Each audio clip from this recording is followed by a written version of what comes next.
વિસ્તાર કરતા શીખીશું. શું શીખીશું? સંખ્યાનો વિસ્તાર અને એના શબ્દમાં પણ કેવી રીતે કિંમત. આટલી વસ્તુ શીખવાની તો બેજા બેટા નીચે વ્યવસ્થિત.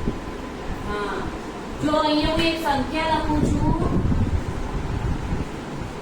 342. અહીંયા આપણે ત્રણ ખાના પાડીશું, એકમ, દશક અને સો. એકમ, દશક અને સો. ચલો, એકમ એટલે કેટલાની નોટો? 1 રૂપિયાની. દશક એટલે 10 રૂપિયાની અને 100 એટલે 100 રૂપિયાની નોટો. હવે અહીંયા જો આપણે એકમના સ્થાન ઉપર શું મૂકીશું? 2 મૂકીશું. Very good. રૂપિયાની કેટલી નોટો છે આપણી જોડે? 2. 1 રૂપિયાની 2 નોટો અથવા તો સિક્કા. હવે દશકના સ્થાનમાં કેટલા છે? જેને આપણે યાદ ઊંચો કરો. બોલો આનંદી, લતા. 4.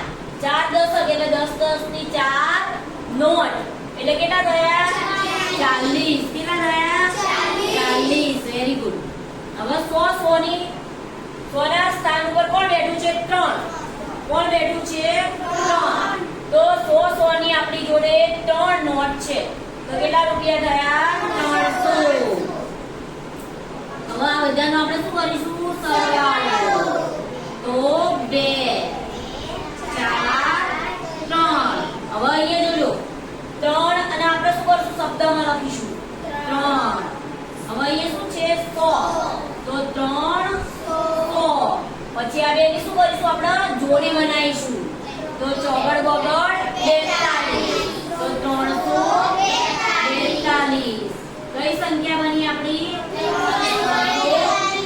42. ખબર પડી? આટલું લખી દો. આવી એક સંખ્યા તમને ઘેરથી બનાવવા આપી